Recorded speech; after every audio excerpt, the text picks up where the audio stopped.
This is the Sports Dynasty Podcast. My name is Trevor, and this is Juan. Before we get started, make sure you like, share, and subscribe. We are Apple affiliates, so go to your Apple Podcast apps on your phones and type our names in there. You'll see us there. You can download our content from there. Also, we're also available on any other podcast platforms that you so choose to use. Also, take out your phones or mobile devices. Click on the QR code on the right-hand side of your screen if you're watching this on YouTube or whatever, and download stuff there as well. But yes, that was very clean. I know I've been practicing. Good. Thank you. But before we get started, for the preview, the final week of the NFL regular season.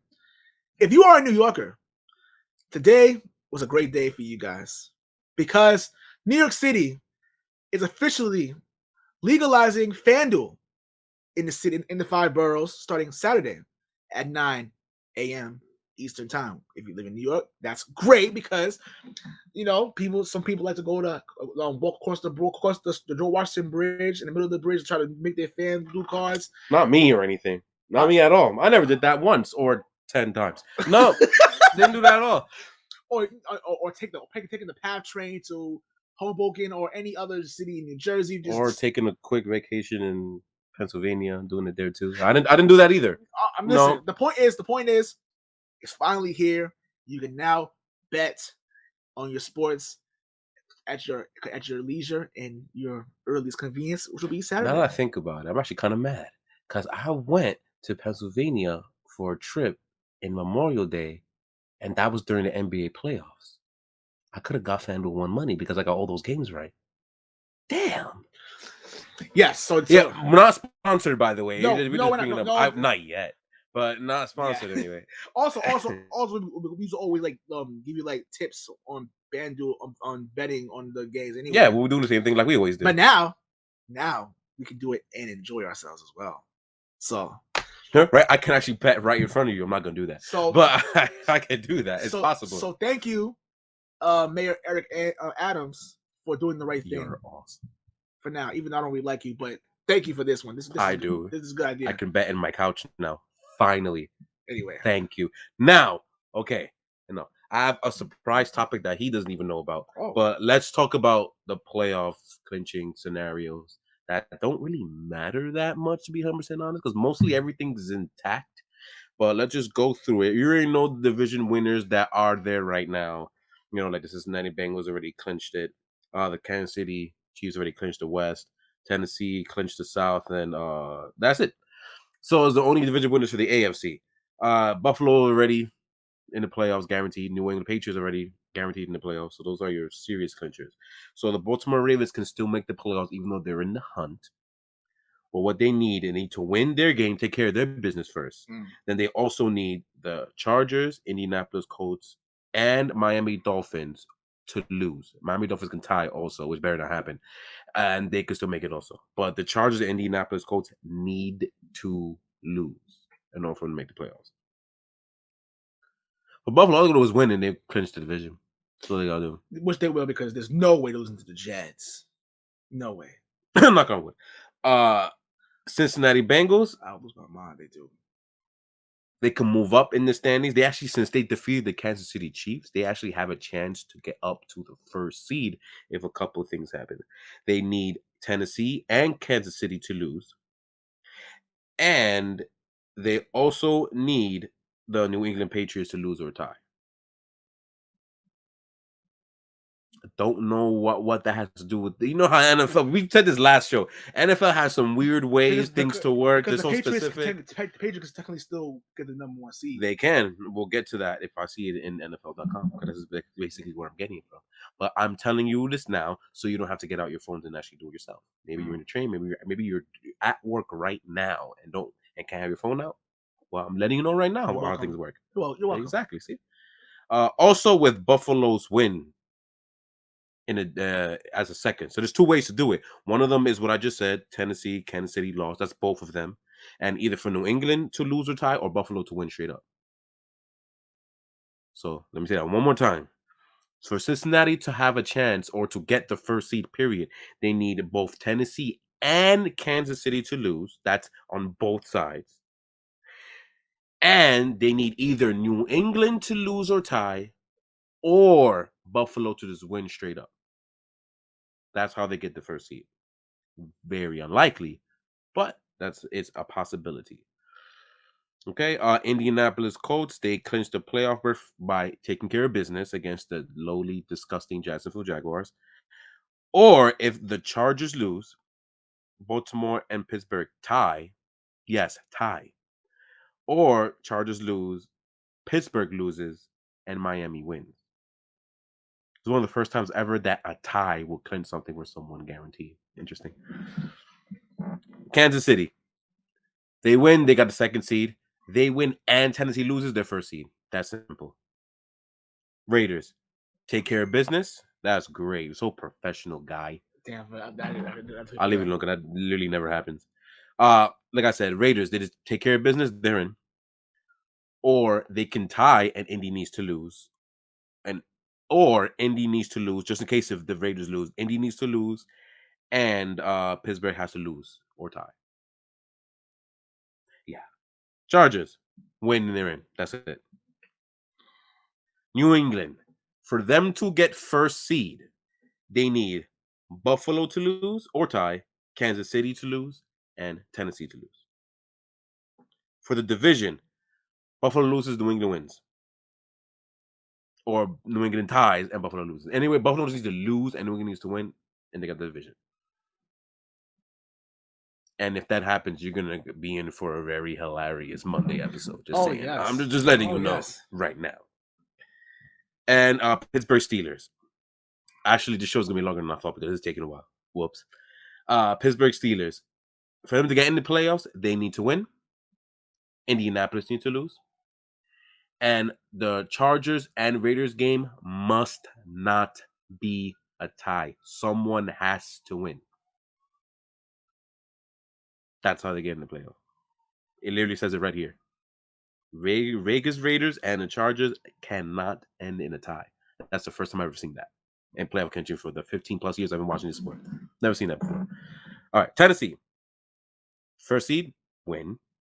Houston Texans. You can do it. I know you lost them already, but I think it's a very, very low percentage that they will actually get swept by the Texans, even though it'll be hilarious for us. But I don't know about that.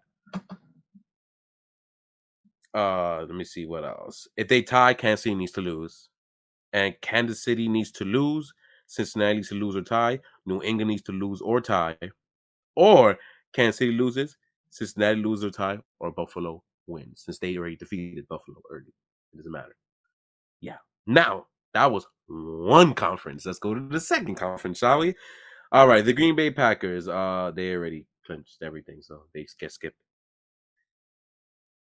Arizona, they clinched the NFC West with they win and the Rams need to lose, which is, I don't want to say likely, but is possible. There's a big possibility, yes. They are playing their fathers. Los Angeles Rams, they clinched the division by winning, or if Arizona loses, which is also possible because Seattle want to be putting on 50 last week for whatever reason. So who's to say they can't play tough this time? New Orleans Saints, they actually are the only other team that's not in the playoff bracket right now that can make the playoffs over the San Francisco 49ers. They need to take care of business against Atlanta, and San Francisco needs to lose against the Rams.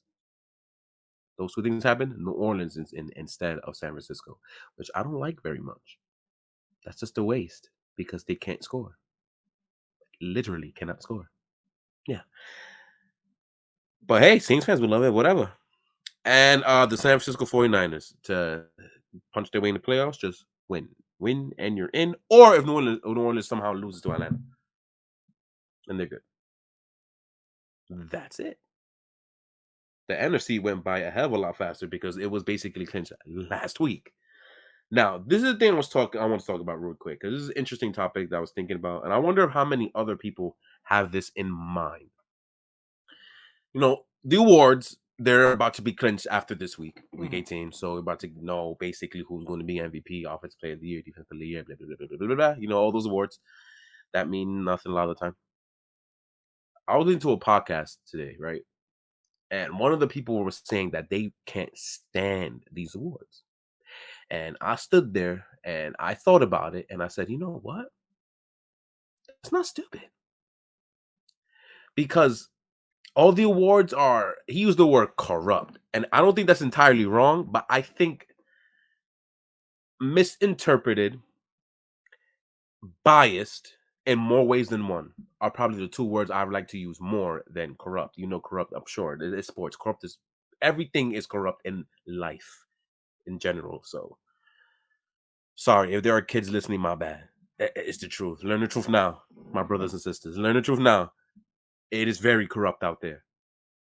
But bias, I say, in the sense of not just the position of quarterback for MVP specifically, because come on, it's, I don't think every position in the NFL gets represented the way that they should. Of course, quarterback is the most important position, no doubt. Of course, they're the only position I consider for wins to matter against, for or against them. Of course. But I feel like every other position needs to get represented in some way in these awards. You will never see an offensive lineman win an MVP or offensive player of the year. It's impossible. And we have some of the best football players you ever see playing those positions, and the tackles are wearing. You see it. So, or the most dominant, like Joe Thomas was the most dominant tackle for what, his whole career. The minute he went for number 1, number 2, he retired. He knew. You know what I'm saying? But he was the most dominant tackle I've ever seen. You know what I'm saying? And he doesn't get recognition for nothing, and that's not fair. Same thing with like nose tackles, for example. No one pays attention to nose tackles. Like, why? You don't run on them. Look at Vince Wilfork. He's the best nose tackle I've ever seen, and arguably the best ever. He get no credit for nothing. You were running on New England for years because of him. You know what I'm saying? No position gets outside of quarterback. Sometimes running back, not much anymore because of the way that the game is played now. You know, and Aaron Donald, they're the only ones that get recognition for anything. And I don't think that's right. So I was thinking,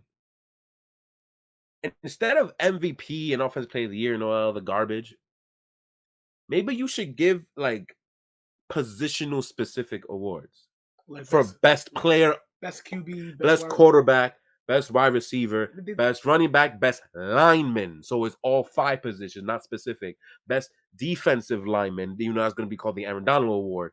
But whatever, like that. Best linebacker and best DB, not corner, or say DB, so all of them, and best special teamer. So that's special teams players like Slater, but it'll also be the kickers and punters too. That's what I think. That's 9. I counted 9 different awards, but at least every position gets represented and gets honored that every position should. Because you're not winning any Super Bowl championships if you're having multiple subpar play in these positions. It doesn't matter if you have Tom Brady or if you have Aaron Rodgers or if you have Peyton Manning or any of those godly-level quarterbacks. If those other positions are bad, you're not winning. So it could be the quarterback could be as important as it wants to be, but if those other positions are bad, you're not winning. Ask Aaron Rodgers; he hasn't won in 12 years. That's why for half of them, not all of them, there's times he choked, but that happened. Tom Brady doesn't have 100 championships. Why? Because there are some points, especially the 2005 to 2014 range. There were some years where he has subpar talent. 06, 09, 10, 11. Even though he almost won 11. You know what I'm saying? There's years. You know what I'm saying? So I think every one of them should be represented. Take out MVP, take out offensive player, take out defensive player, because defensive player of the year is one of the most corrupt ones too. You get 20 sacks, you win it. That's it. I mean, okay, gaining 20 sacks is fucking hard. No question. And it should be honored. I understand 100% agree. So give it the best defensive lineman award. You can have that. While the DBs, who could be allowing less than 45% completions, allowing maybe just 1 touchdown, getting like 7 picks, he won't be asked out. Because that's usually what happens. Yeah. Unless you like you're like Stephon Gilmore, and the season he had, if let's say that if someone the only way I can see that happening, he didn't get the award that year, if someone broke the season sack record. Yeah, or had all those sacks and whatever. Yeah, he got it because of the numbers I just said. He had like less than 40% completion, allowed just 1 touchdown, had like 5 or 6 picks, and he led the number 1 defense. So that's why he won it that year, because Aaron Donald was damn close. But that's why he won it that year. But it took all that. You know I'm saying otherwise, if I feel like if he had instead of like 30 whatever percent, it went up to 47, which is still astronomically low, Aaron Donald would have took it from him. Like that's what I'm saying. It's so corrupt. Offensive player of the year to me is probably the most diverse one because anybody can win that mother trucker. It all depends on what records are being broken or whatever. Quarterbacks don't win that all that often. I don't remember the last time a quarterback won that. Was there Matt Ryan? It might have been Matt Ryan in 2016. I don't know, Derrick Henry won it before that. Michael Thomas won the year before that because he had the 150 whatever receptions. I don't remember one at 18. I know 17 was Gurley. See, that's not quarterback. I don't remember one at 18. It might have been. Was it Drew? I don't remember. I don't know. But no, it might have been Mahomes. He had the 5,000 or whatever. But that's deserving. That makes sense. So that's what I was just thinking about that this morning. And I was, I'm gonna say it on the show because that's what we made the show for, to say what you want. So I'm like, screw it, let me just say in the show, I think that's how it should be. But you keep like the comeback player because that has its own meaning. You keep the Walter Payton. It's one of the most important awards out there. So you keep the Walter Payton. That's a great. I'm saying keep those awards, but take out MVP, take out all that other subjective garbage, and just let every position get the credit they deserve. I know linemen are probably like, hell yeah, right? Like the other day, hype, like yes, preach. Yeah, like they deserve credit. These linemen dude, talk about the dirtiest players in the sports that really get their hands dirty is them. They deserve credit. They deserve some type of recognition. Doesn't college have something like this? They do, right? Like, why can't NFL do something like that? You just don't have to have the names named by anybody. You have to do that. Nah, they have every position. They have a different reward for them. Yeah, but it is good because of course you have to. It helps for the draft stock too. Say, this is one of the best linemen in the country, rating them around the country. That's a big deal. So why not do that for the National Football League? The best lineman in the NFL, bam. Best receiver, bam. I just noticed my idea isn't even original. I kind of feel bad now. I kind of messed my ego up a little bit. Oh well. No, because college has it. But you're pitching it to the NFL. Yeah, like why not? This MVP stuff is bogus. I 100% agree with the podcast I was listening to. I'm not gonna shout it out. I don't feel like it, but I agree with them. It's like, dude, this stuff is trash. If it's not a quarterback, who is it? A running back, and that's literally it. Now, no one else wins MVP. Now that's for damn near 50 years. Who's the last person that won it? Was it a kicker? In 82, but now it's a strike league. Yeah, that's the last person who won MVP that wasn't a quarterback or running back. I think Lawrence was close. I don't think he won it though. Lawrence Taylor won an MVP. He was the second defensive player to win it. Are you sure? Yeah. Why do I doubt that? 1971, someone else. I know. Viking won it. That I know. Yeah. Lawrence Taylor won it again in 1980. I'm looking up right now. 82 or 83. 82 or 83. But he was the last defensive player to win it. I'm looking at it right now because I'm actually very curious. I think it was the early 80s. Definitely was the early 80s, like 82 or 83. Oh, I went too much. This is so professional. You're right. 1986. 86. Oh, yeah. That was the. Oh, did they win the Super Bowl that year? Yes, think they did. Yeah, they did. I guess the Denver Broncos. So yeah. So how many years ago was that? Almost 40 years ago. The last time a non-running back / quarterback won the award. I always thought I was wrong when I said that. I told somebody that once, and they were like, "Are you sure?" I knew it was in the 80s, so I knew Lawrence Taylor won in the 80s. In 86, well, they won the Super Bowl that year. Look, it's Lawrence Taylor. Yeah, coincidence, right? Nope. It's Lawrence Taylor. It's Lawrence Taylor. He's the best defender.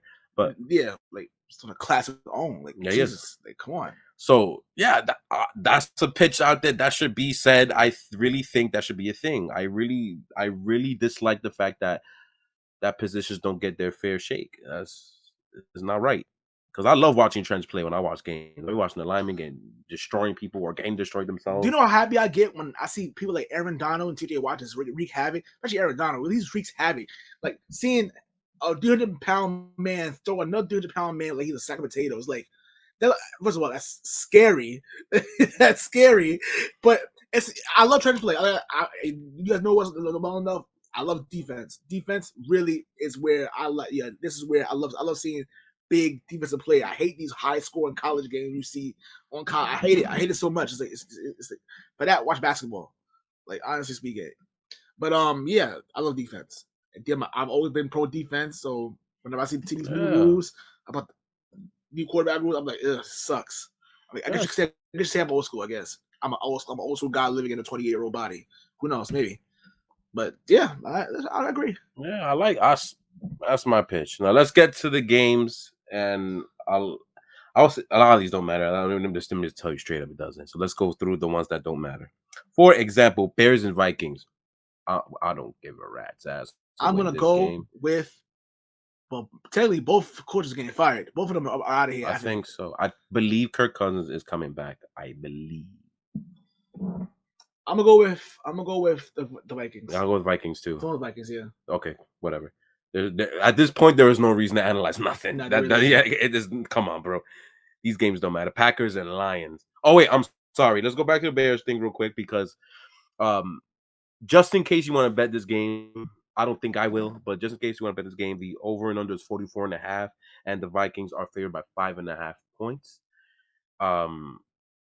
Vikings will cover that. I think they'll win. They usually don't. They usually like to keep everything around the 3 range. That's how they've been this year. So if they're favored by a lot, you usually bet against them. If they're underdogs, you bet them. That's usually how they go. So if they're favored by 5.5. I think they're gonna break the mold and they're gonna cover 5.5. They're gonna win by like 7. The Bears suck. I don't. They played against arguably the worst team in NFL in the past 10 years last week. So that's why they look so good, but they ain't good. The Bears are garbage. Packers and Lions. Packers favored by 3.5. Mind you, there is no Aaron Rodgers. And the over and under is 45. I'm going with the Lions just because they can end their season on a high note for a win. Because let's be honest. Yeah, I'm going with the Lions.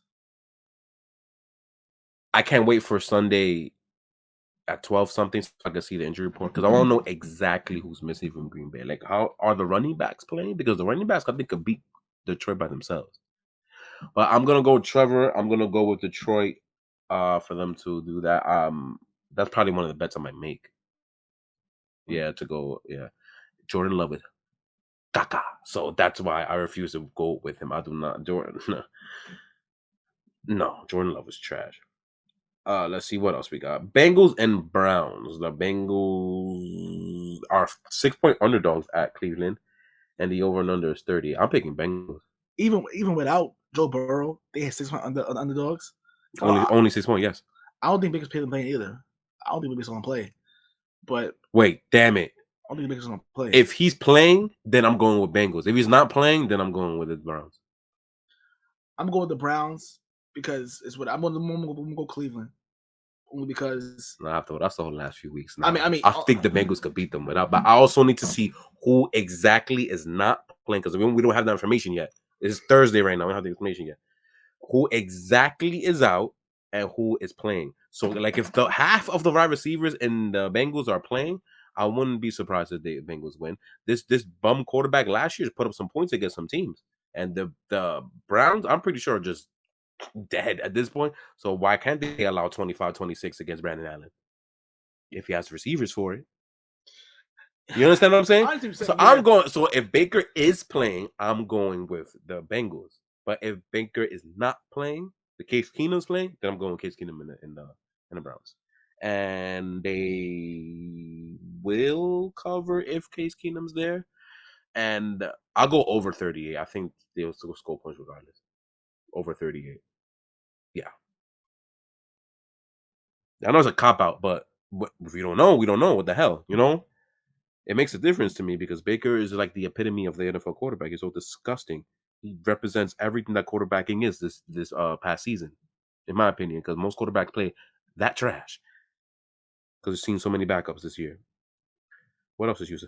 Washington at Giants. Washington is favored by 7, and the over and under is 37.5. I'm seeing some low ass over and unders. Yeah. Yeah. Definitely. I'm gonna go with Washington. Me too. Because the Giants are literally a dumpster fire. They don't want to be there. And I wouldn't be surprised. This is the first time in NFL history where the team doesn't show up. I mean, I know the fans won't be there. Why would you want to be there? If they do show up, I heard they're going to completely boo the hell out of them. John Mara, and Joe Judge. That's probably the only entertaining thing about this game. Other than that, I don't give a shit. Yeah, nah. Yeah, I don't give a shit. Yeah, no, not at all. Not at all. Not at all. Is there anything else that's 1000% worthless? Not really, because everything else has like a playoff thing. So now let's go to the secondary useless games, the ones that are not marquee, that are only really around for seeding purposes. So let's start with Colts and Jaguars. Speaking of fans doing hilarious things in the stands this game, Colts are favored by 15.5, and the over and under is 44. So over and under 250 fans dressing up as clowns with the mustache. That's Over and under 250. I want to say under 250 because they can barely get that in the stands. That's a good point. That's a good point. That's a good point. The Colts need to win this game to get in, period. But they're locked in the wild card spot because they want to feel like losing to the Raiders for some reason. Because if they would have won that game, they have to pray for a Tennessee loss, but they could have taken a division to do that. Yeah, the Colts are going to win by at least double of 15.5. So yeah, there's not much. By 30. Yeah, by over 30. Yes, it's going to happen. This is an easy cover. This might be one of my bets too. You're not going to sit there and tell me there's a chance that Jacksonville's going to fight, especially after the 50 burger they allowed last week. Jacksonville, they almost beat the Colts early in the season because they were up like 20-3 and they choked and almost lost. That happened because that cost me money. So this time, since the Colts need it, they're going to make sure they're dropping 40. Boom, real quick by 3 quarters end. And this Jacksonville team is not the same team as they were before. This is another team. This is the New York Giants equivalent for the AFC. They quit. They don't want to be there no more. Trevor Lawrence is trash right now, and I am scared for his career. They're done. So, Colts are going to win by 30. That's happening. What else we got? Oh, so let's do Titans and Texans. Titans are favored by 10, and the over and under in that game is 43. Yeah, they're not getting swept, and they're healthier than they were the last time they played the Texans. The Titans will win and are going to cover this game. They are going to be the number 1 seed in the AFC. I will bet on it, but I will bet a lot on it. Yeah. See, it is not much to talk about. Yeah, there's really not much to say anyway. Jets at Bills. The Bills are favored by 16, and the over and under is 41.5. I don't like that they're favored by this much when last week happened. So the Bills are going to win this game. I'm going to be bold and project the Jets to cover the 16. They'll lose by like 10 or something like that, but they're not going to lose by 16. I stop saying that now because now it's completely legal in New York. I am a betting man, and I would bet Jets to cover that 16 spread, especially since they're at Buffalo, and for some reason, they're apparently the worst home team ever, and they can't beat people up at their house. So, especially now in this climate, because it's cold as crap in New York. Like Friday, for example, it's supposed to be like 30, and it's supposed to be snowing like the entire morning. So there's gonna be ice everywhere in New York City. So be careful. He said yes. I'm gonna be slipping, sliding, busting my ass. I was in Buffalo for the entire weekend. It was majestic. It was cold. It was snowy. I loved it. So I'll just move. You know what? I want to build a snowman, but I couldn't have the time. Yeah, I love snow. So good luck, guys. Good luck out there. Listen, I love the snow. I love the cold. He likes black ice apparently too, because that's what happens when it snows. Black ice. You know what black ice is? It's the ice, the thick plate of ice on the street, and you cannot see it. So if you step on that ice, you are slipping and sliding everywhere, and possibly breaking your leg. If you live in areas like New York, chances are, well, you live in the Bronx or the outer boroughs that's not Manhattan, chances are your borough doesn't clean the streets properly. So therefore, you will see that black ice on the street. You're not going to see it. It's going to be there, though. It's going to be there, but you won't see it. But they just won't clean it up. But you won't see it until you fall in. And break your hip. And then you try to sue city, and they'll be like, get over it, and then you're screwed. You know, I had a joke for that. I had a joke for that one. You're gonna fall, be like life alert. Like I fall and I can't get back up. You know, that's gonna be you guys. Life alert. Yeah, but then life alert at 27 years old. That's remember what I said, that the world is corrupt. Bingo. Anyway. Yes, but point being is that Buffalo, for some reason, does not like it when it's past when it's below 45 degrees and for some reason. I don't know why. So I think that Jets are going to cover this spread. Are they going to win? Hell no. Buffalo's clinching the division on Sunday. No question. Please. It's not. There's no way they're losing to No, it's not possible. the Jets. No. And if they do, it's going to be a funny ass Monday show. You know what? I will pay a visit to our good friend Tommy's live stream after the game if that happens. I will literally put me on. I mean, we have to win first. No, I know. If we win and we play at the same time. So no, I'm really true. You know. Yeah. So if we win, I will be. If they lose to the Jets, which I don't think they won't. If they do, we will be paying a visit. I will pay a visit. I'm going to sleep. I'll pay a visit on Tommy's live stream. No, put me on the show right now. Nope, it has to happen. There's no way. But they're gonna win this game. Yeah, they're gonna win this game. And let's stay in the division. Since the Dolphins are officially eliminated last week. Patriots at Dolphins. Patriots favored by 6.5. That actually went down. And the over and under is 40. I want to say this real quick about this game right now, right? Yes, we lost. Yes, the week 1 we lost. The Patriots lost at home in Gillette. Yeah, the game that they should not have lost, but they did. And people are talking about it's nervous right because they don't play well in Miami. The game is because they clinched the playoff spot already. What are we playing for? They're playing to not get swept by Miami at all. Because you do know what's gonna happen, right? If they swept by Miami, right? I don't. It's gonna be bad. It's gonna be bad. I can't even speak. I can't speak because I can't fathom it actually happening. You know what I'm saying? I know the fans coming out of me, but no, it's not gonna happen. Patriots should win this game. No, I will explain to you right now why it's not gonna happen. Did you see that offense play against a real team guys last week? Have you seen this team play against a real team before the win streak started?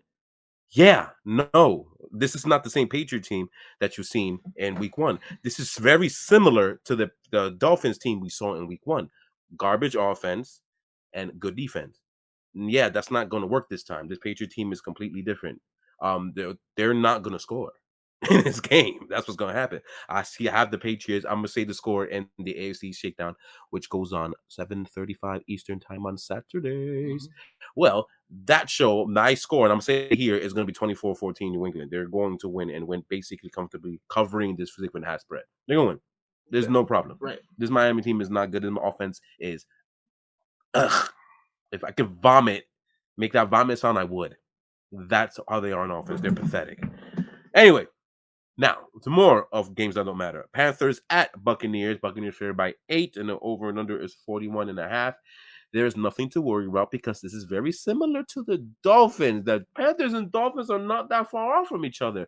Both teams play good defense, and their offenses are both anemic, even though Miami's is better. Which says a lot. Yeah. Buccaneers will be fine, and they'll cover this spread. They'll beat the hell out of the Carolina Panthers. It may take a little while, but that team is damn near close to quitting also because they have problems in their front office as well. Again, Monday's show is going to be fun. We're going to cover all of that Black Monday possible firing Matt Rule stuff. It might happen after 2 years. I doubt it, but it might happen. But I know that'll be Christmas gift for Panthers fans. They're over him. Yeah, they're already abandoning him. Yeah. All right. Saints and at Falcons. Saints are favored by 3.5, and the over and under is 39.5. I really think these are the lowest over and under totals I've ever seen. So many 30s. It's insane. The only reason why this is something is because the Saints need to win this game, and they need to hope San Francisco loses, so they have a chance to make the playoffs. We said that early in the show. That's so cute. Yeah, it's adorable. They're not going to make no damn playoffs. However, I think they're going to win this game and cover, though, because the Atlanta Falcons are a joke. They may be a joke. And they're not getting swept. That's another reason. Because they already lost to them. They may be a joke, and something tells me that that's going to happen. I'm picking the Atlanta Falcons because they. I'll take our laugh, dude. I'll take the Atlanta Falcons because at least the consolation prize instead of being garbage. The consolation prize would be beating the Saints. But apparently, that's a big thing down there. Beating the Saints. And you wonder why teams are losers. You're right. I don't care about beating specific teams. I care about making the playoffs and trying to win championships. But I'm gonna go with Atlanta just because let's give Arthur Smith and our Senators are gonna know they probably won this many games anyway. Losing record, but 8 games, not bad. Yeah, so I think we have 3 more before we go into the ones that actually matter.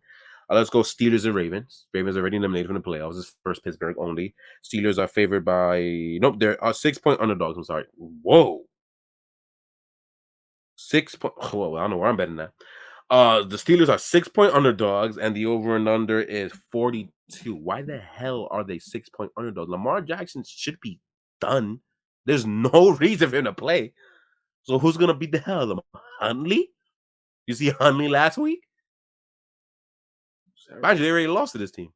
I mean, albeit very close, but they lost this team, and Lamar was playing. I'm confused. Why is Baltimore favored by 6?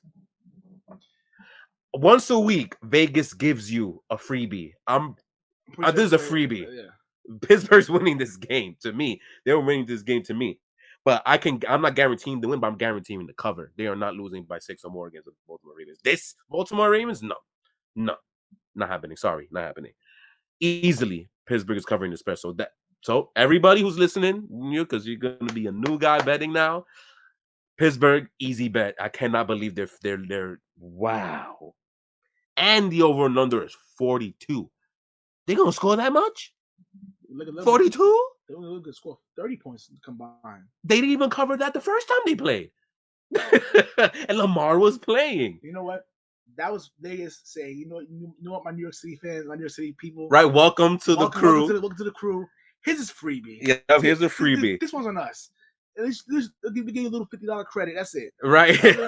Other than that, man, this is literally like an underhanded home run. Literally, an underhanded pitch for a monster. It's like that. Moonshot home run. That's exactly what it's gonna be. For bettors, for example, last week, the Chargers were favored by 9 points against the Denver Broncos, which they should be. The Broncos are a train wreck disaster.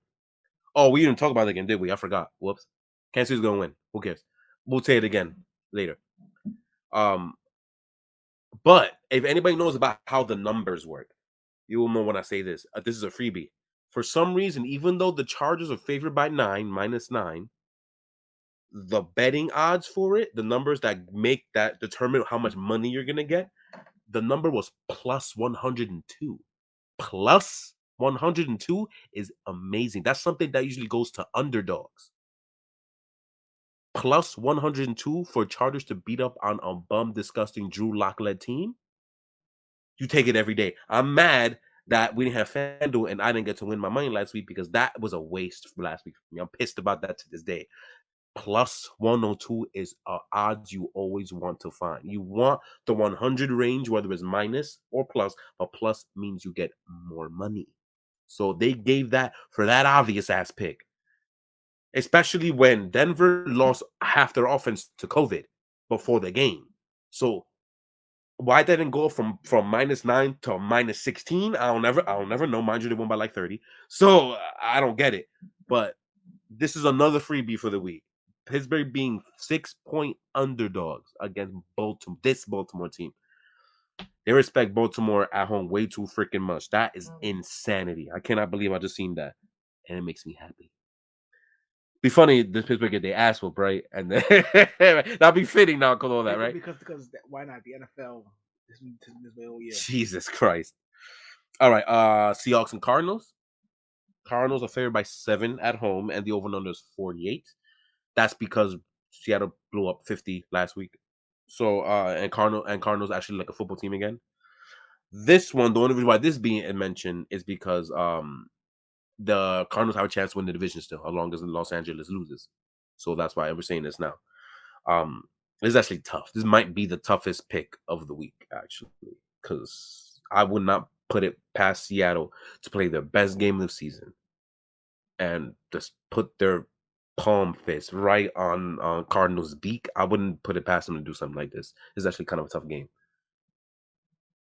Right? Yeah, this is pretty tough.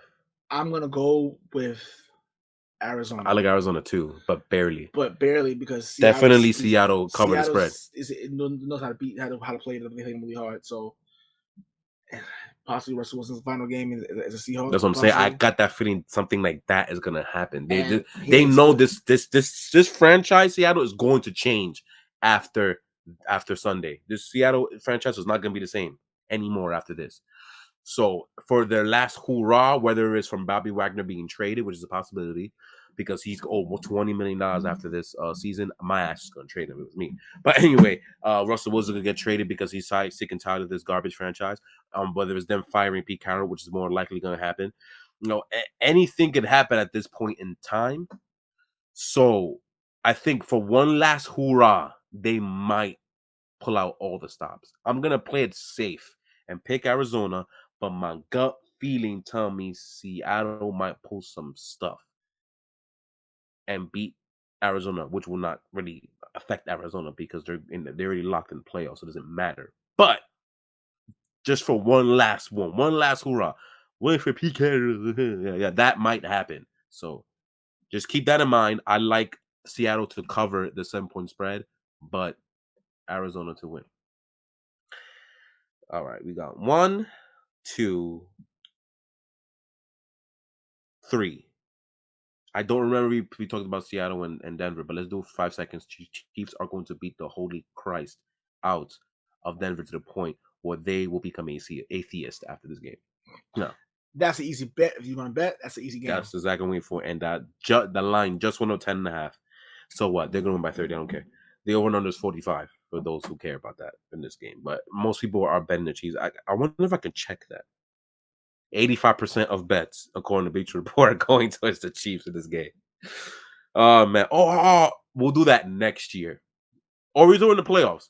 I can click on the thing and tell you who, what, where the bettors are leaning towards. If that helps you guys too, I'll do that starting the wild card weekend next week. All right, so we got 3 games left. We got Dallas. So let's do that now because I just realized I had nothing to do with anything. And then we got the Sunday night game, which is important. And then the Rams and 49ers, which is important. So let's start with the Dallas one. Let's do that. Let's do this real quick. This interesting matchup that also could happen next week, but we'll see. So Dallas will be visiting Eagles and Lincoln Financial. The Cowboys are favored by 5.5 for some reason. And the over and under is 43.5. This is actually a semi-tough matchup. The teams don't really need this. They both clinched the playoffs. They're both going to play next week. So that's why I probably should have said this earlier, but you know what? It's one of the funner matchups of the week. Have you ever heard anything about who's sitting or if anybody's sitting or whatnot? Because everybody low-key should be because again they're not playing for anything. If anything, the Cowboys have some seeding things they can deal with, so maybe they want to play a little bit harder. But the hell the Eagles get from doing this to move up? So what? True. I'm saying so. Me personally, especially since there've been a couple of injuries going on in the Philly locker room, I'll probably sit Jalen Hurts in this game and let Gardner play this game. With me personally. I'm gonna go with Dallas just because they probably can play a little harder than the Eagles will, just because of seeding purposes. But the matchup is very interesting though, especially if they have to play the real Eagles, assuming they don't play the real Eagles next week or whatever. That running game is tough, and I wonder if Dallas will be able to stop. And they're decent against the run though, but that running game is tough to go against. And this slump that Dak is in, Eagles are a veteran defense. They'll take advantage of that easily. It'll be interesting. I wonder if that'll happen in the playoffs this next coming week. The Nickelodeon game with Philly. I'm dead serious. That's gonna be a Nickelodeon. Who the hell wants to watch this? The only ones that I think can overtake that is the Raiders if they win. If they win in the playoffs, the Raiders might overtake them and be the Nickelodeon game. It's gonna be one of the two. That'd be more fitting because they've been a joke all year for outside the field. Outside the field, they've been a joke on the field half the season. That I agree with. I think they've been more unlucky and unfortunate off the field because my gosh, what that team went through. That's why I respect them. I don't want them to make the playoffs, but I respect them because after all of this mess they've been going through, they are still this close. This close. Like you can see it YouTube. This close to making the playoffs, man. This close. All right, now let's actually do some analysis, shall we? We got 2 games. Let's go with this one because the only team that needs this game more is the 49ers because they don't win this, they're more like they probably won't make the playoffs. So 49ers will be visiting the Los Angeles Rams. The over and under is 44.5, and the Rams are favored by 4.5. I smells that Vegas knows about how Kyle Shanahan dominates Sean McVay. So they have won 5 in a row, the 49ers against the Los Angeles Rams, including last year when that San Francisco 49ers team was in the hospital, and they still swept them. So, yeah, that's ownage on an interesting level, especially when both teams are good, especially the Rams. So where are you headed?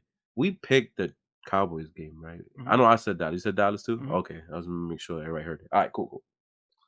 For this game, I'm gonna go with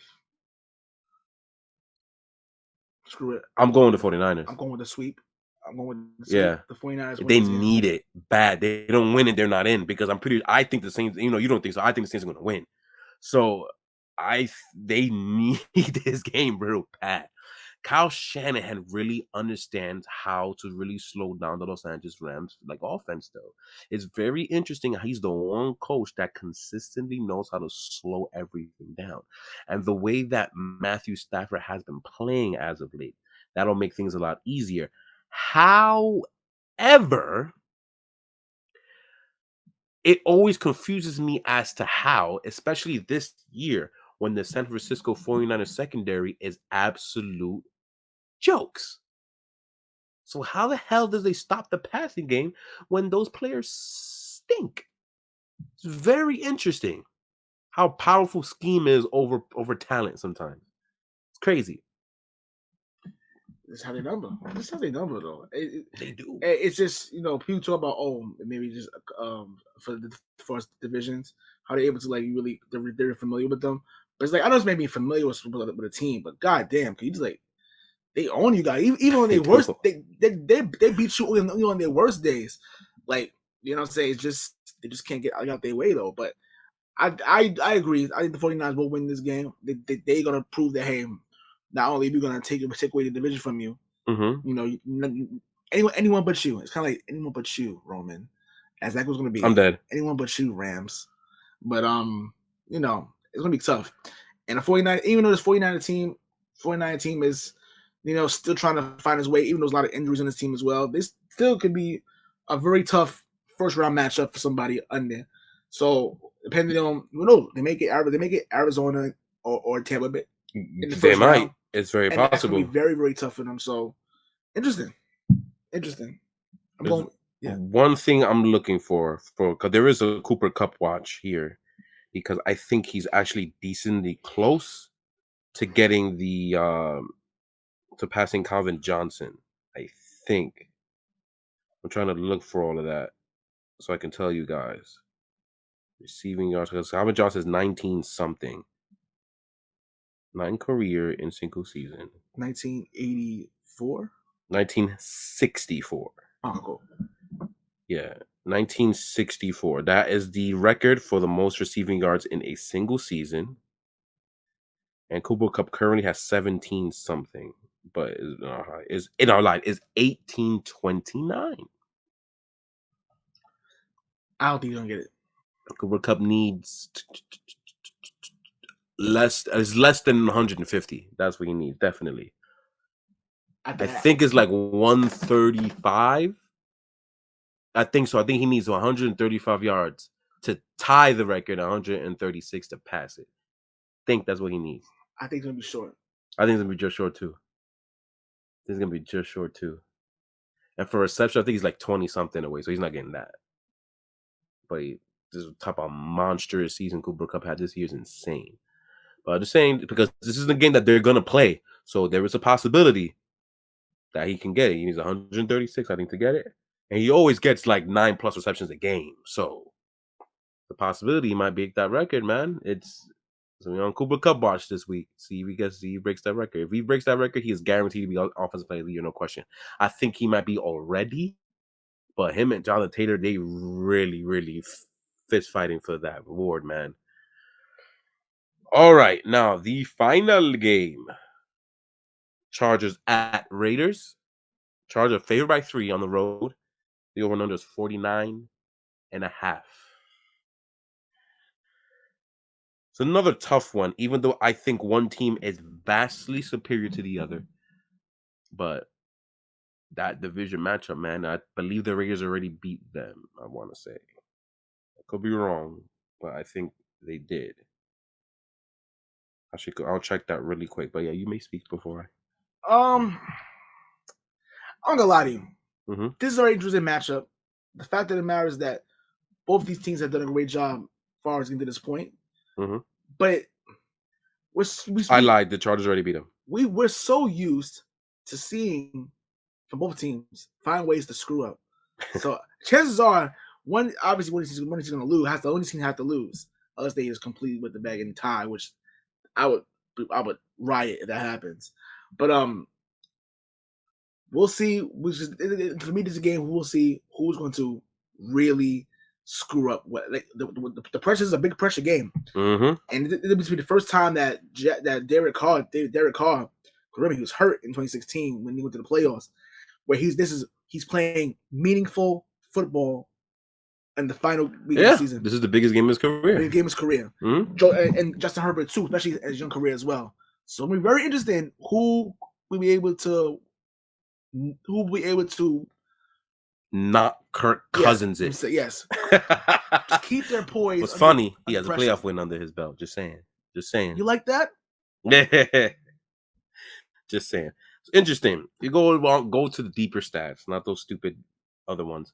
You're gonna go to deeper stats and like DVOA, for example, and you find the Chargers being 12th in DVOA overall, right?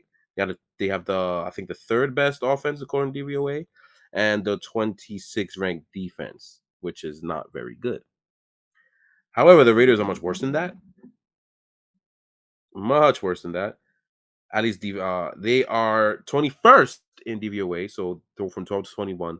Offensively, they are 19th and 23rd in DVOA. So it's interesting how this can go. Because when you look at it on paper, you look at it stat-wise, you're going to see straight up that the Chargers are vastly superior. Vastly superior. But you never really take out the dog in anyone, you know? Mm-hmm. The Raiders showed that last week against the Indianapolis Colts.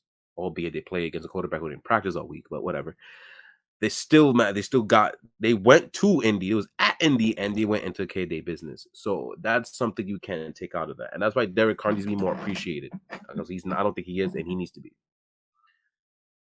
Now we look at matchups on paper. So we got the Chargers defensive line versus the Raiders offensive line. That's not even a contest. Joey Bosa should absolutely obliterate everyone that ever existed in that line because they all are garbage, especially Leatherwood, which is where Joey Bosa normally lines up, by the way. That rookie Leatherwood is garbage. So the problem there, though, is that I would like to see how the Raiders offensive line out physicals if they can do that and actually use Josh Jacobs. I think he should be used more than the past game in this game, especially since the Chargers are not the toughest interior defensive team. Just saying they can get run on. The reason why they're ranked 26 in the DVOA on defense. They're not very good. So I think, if I'm not mistaken, the Thursday game is Kansas City, who Kansas City can't run the ball well either. They were running all over them mother truckers. So they were getting they stuff in. So I'm just saying they're not tough on defense. So I think this should be, in my opinion, a Josh Jacobs game and destroying him in play action with Renfro. That's what I think that should be happening.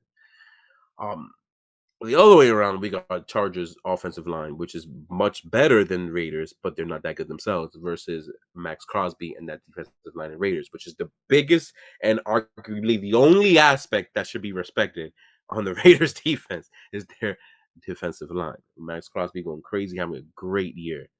If there was a most improved player, I don't know why there's no most improved player award in the NFL. There should be. He will probably get it this year. Technically, they do is comeback player. But that's not the same thing. Comeback is usually for a guy who got hurt or something. I understand that, but that's not improved. They're like, oh, he came back to be good. He was ass last year. That happens, but that rarely happens. The only time I remember that happening was Phillip Rivers in like 2013 or 12. I don't forget what year it was. That Rivers threw like 20-something interceptions one year. Then next year he was decent, and he won the award. I think it was 2013 when he won that award. And I'm like, so I guess nobody got hurt then, because I've never seen that at that point. That could happen, but that's not very. That doesn't happen often. Usually from a player who gets hurt the year before, and then they kick ass next year, because Burrow's winning that award. So I would like to see Max Crosby versus that line. That line is not that good, but it's decent enough. Even though the Chargers, if I'm not mistaken, had some right tackle problems as of late. They've lost forget this dude's name, fortunately. But keeping Max Crosby in the left is something I would do. I do not want him to go against Rashawn Slater because that rookie's good. I don't want to go in the left tackle spot at all. So we'll see. And he can move to the right tackle position and play too. So we'll see. But the trench play is where I'm really looking at in this game, because I know that Herbert is gonna wind up slinging it everywhere. But will he get in the end zone because of his line? Will he not? Interesting. Will Austin Eckler be able to run or not? We'll see. Because the Raiders do have a decent run defense, so we'll see that. On paper, though, I really don't see how the Chargers don't win this game. To be honest, they're the superior team. I agree. I think the Chargers are a superior team as well. It's just, and then it's kind of hard to come back what you said. I agree, 100%. Coaching. I mean, both these coaches, obviously, this is new to them. Dude, literally, biggest game they could have coached for them. So, what kind of game plan you're going to see, but we'll see. I'm gonna go with Chargers as well. Chargers should win this game, go to the playoffs. It's part of me that doesn't want to see the Raiders in the playoffs because I feel like we wasted a spot. That's just what I said last week. I'll say the same thing now. Always wasted a spot for me. So there can't be anybody in the playoffs. So please don't go and waste it. Chargers can beat some teams in the playoffs. I want a competitive playoffs. Except for New England. I want the easiest for New England. But otherwise that, I want a competitive. I want to see some teams I want to see some go at it. It's funny I'm saying that though, right? But as a bettor, I should want the easiest matchups possible because it'll be easy to predict. But I'm a football fan first, and I like good football. And I think the playoffs owes us that because this regular season has been doo-doo, to say the very least. So that's what we want. 56 minutes. Yep, this went way longer than I thought. I thought this was going to be within 40. Oops. Yeah. That being said, make sure you guys like, share, and subscribe. We are on Apple Podcasts. Just go on your Apple Podcasts apps, type our names in, and you'll see us there, and you can download content from there. We're also on any other podcast platform you may choose to use. We're there as well. Also, take out your phones or mobile devices, go to the QR code on the right-hand side of the screen, and scan that mother trucker, and you will see us there as well. We're easily accessible. Also, people be asking me, especially during the stream recording, when are you gonna post the records for the pick'ems? It's been a very, very busy week, especially with work, coming back from vacation, it's been a really busy week for me. So I will take care of that by Friday. So you have everybody have their list there, and who will be pretty much the winner next week for the pick'ems contest. We want to thank you all for joining us for this season. You guys have been great. It's been much fun. We were able to interact with you a lot this season, especially with the live shows. Also, a live show coming up next week, probably Tuesday or Wednesday. We'll let you know in the group. Also, check out my SPD basketball. We had an episode on Monday, a few days ago. I believe it should be out pretty soon right there as well. It is. It was like yesterday. Oh, cool, awesome! It's out. Check us out over there, and yeah, interesting. Other than that. Yeah, I was gonna mention the live show, but yeah, you did. So peace, love, and applesauce. We'll see you guys soon. And go FanDuel.